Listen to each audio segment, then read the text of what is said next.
Welcome back to The Vocalist. Today we are listening to the band Focus. This is my first time hearing them. They are a Dutch prog rock band, and we are going to listen to a live performance of the song Hocus Pocus. Here we go. Musically, they're one of the most together and exciting groups going. Welcome, Focus.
Holy cow.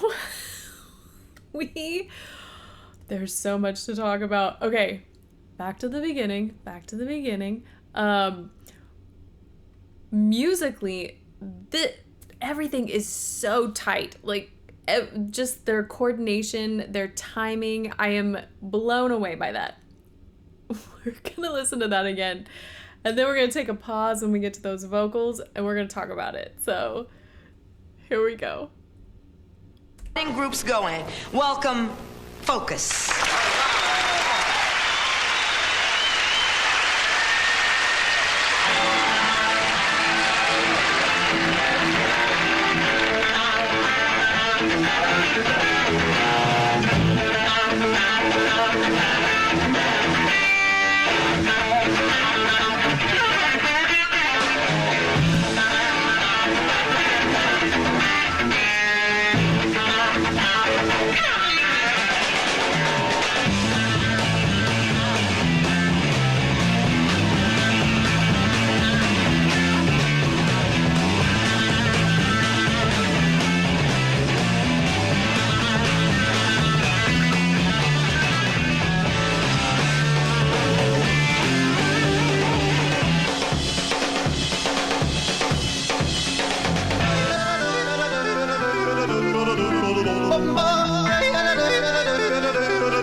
Y'all know I love a good yodel.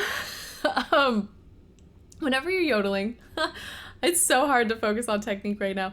Whenever you're yodeling, there is a lovely shift happening in your larynx in terms of the muscles that are at play. So whenever you are we've talked about chest voice, we've talked about head voice, and we've talked about mixed voice, okay? Oftentimes, especially when your voice is developing or when you're figuring out how to use it, a lot of singers experience this sort of break in their voice where it transitions from chest into head voice. And the biggest reason for that is you have two different muscles at play there. So usually one sort of does 90% of the work, the other does 10, and vice versa in the other register. So when you're flipping from chest voice to head voice, or vice versa, that the main muscle at work changes. To do it so fast and intentionally and very smoothly is where we sort of get to that yodel place. And it's easier in some place, or excuse me, it's easier in certain parts of your range than it will be in others because of where that natural inclination for those muscles to flip happens, depending on, you know, your training and how you use your voice in everyday life. So we're hearing gorgeous head voice, or you could, for some people, you might consider that falsetto for the male voice, as well as beautiful chest voice, or for some, more of a chest dominant mix. But then he just takes it to a whole new level. So we're gonna watch that again.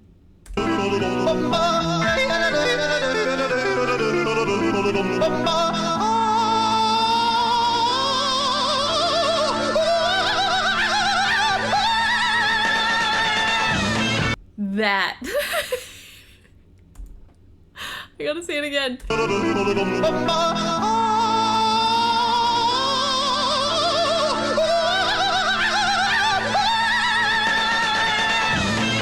I honestly think he achieved a big part. Well, you can see how intense he got, both physically and vocally, but I think a big emotionally too, maybe. I don't know what's going on in his mind right now.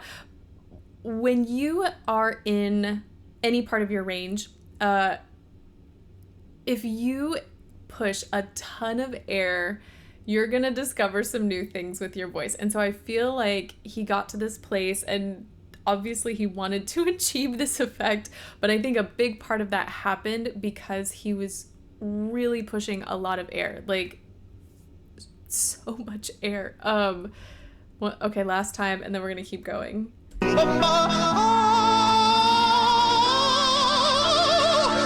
Actually, sorry, you can kind of hear a little bit of the instability as he ascends, and you can also hear it's getting louder. The vibrato is becoming a little bit more inconsistent, and so you can hear all of this is being achieved with a lot of air pressure.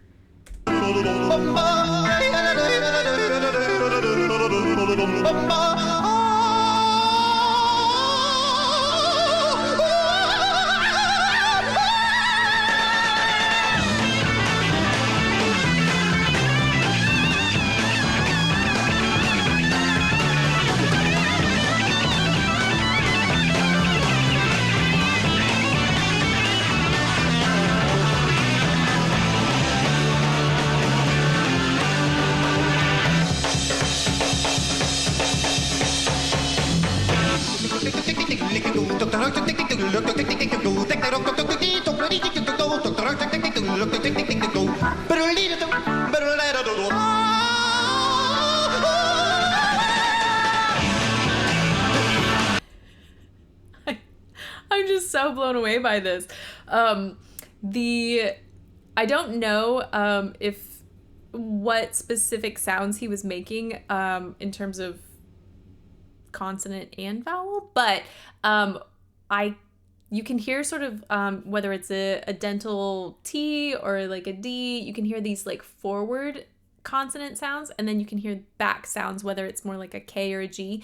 That also takes a lot of skill. In fact, I will give exercises to some of my singers similar to this, but not at all, because if you go back and forth, like if I were using like a T and a K, the T sound has to be used, or has to be created by the tip of your tongue, and then the K, or maybe a G, that has to be created with the root of your tongue. And so a lot of times, if you have tongue tension, maybe you depress the tongue, or you have some stiffness in the tongue, going back and forth will force you to sort of mobilize both sides of the tongue. And then, of course, I had one teacher, I think he would use like a D and a G. It was like digga digga digga digga digga digga digga digga. So you kind of go back and forth between these forward consonants and these back consonants. to add some agility and to help relax some of the tension in the tongue. So I love seeing that incorporated. Obviously, that was not his intention, but I love the sounds he's creating, and the speed at which he's doing. It's just, there's so much. Here we go. Okay.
This is the most beautiful, organized chaos I think I've ever witnessed. I am so excited and I want to do so many, like, I don't know, I just have so much energy watching this. And also, I'm so captivated by what he's doing vocally. Throughout this whole thing, he's doing a really beautiful job of using his lip shape to help aid in creating certain sounds, like with the yodel. And then earlier when he was doing that ascending ah, it was a little, he started in a neutral position, but then he created a much taller ah sound the higher that he went. Here, let me, you know what, we're just gonna watch it again, because I don't know if he's gonna do those low notes again.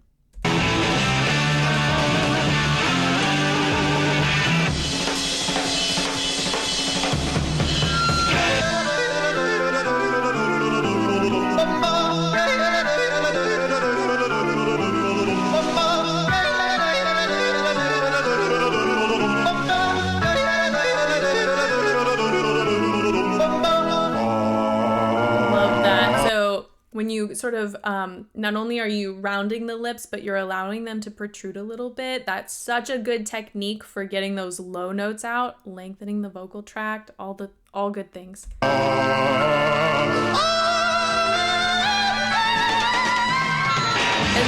then you can see, even though he flipped into falsetto, or head voice, depending on how you want to define it, he even spread even more at the top. And this applies to just about any and every singer. No matter how much you try to keep a neutral jaw position and to not open your mouth too wide, you're going to get to a place in your range where it's just like, you gotta let it rip. And so, yeah, just watching the shape of his mouth change, I love that.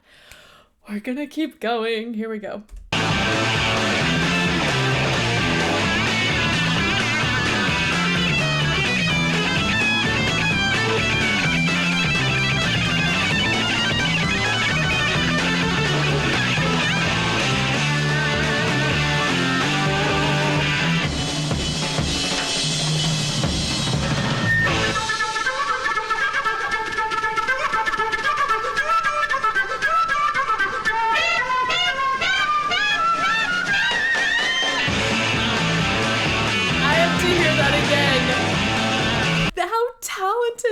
Oh my gosh. Okay. He vocalizes, he plays the keys, he plays the flute. I love the sort of back and forth. I couldn't tell, I'm assuming it was guitar. I couldn't tell who was duetting him. Let me play that again.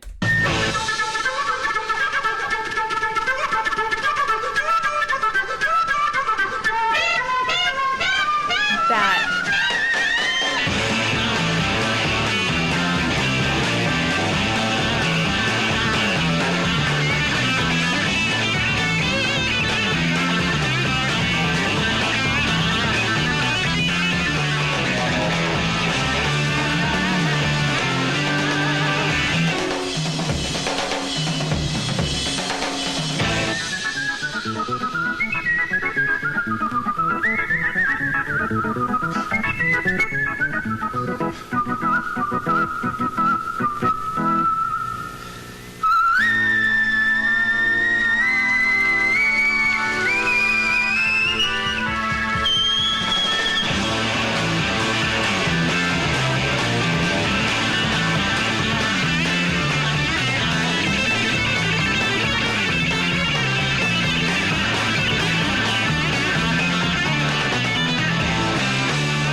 gosh. I love that he was not giving up on that whistle. I mean, whistling itself can be very challenging. I can kind of whistle, but not like that.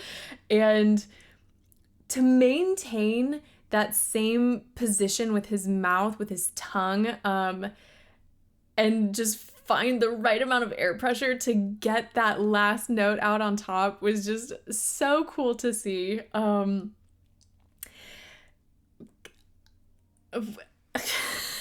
speechless. What? Oh my goodness. That was so fun and so thrilling, so captivating. He strikes me as someone who, as a child, just loved sound. I hope that makes sense. You know, someone who gravitates toward creating and absorbing in all these different sounds, because he just gave us so much in less than 5 minutes. They all did. I mean, the talent there, again, the coordination, the timing, it was just so spot on. And I don't know. It was so clean. I'm shocked at how clean it was with how much they were doing. Yeah, that's it. I need to learn more about this group for sure. That was so exciting. Okay, I'm done. Whew. All right. Thank you guys so much for watching with me, and hopefully I will see you next time.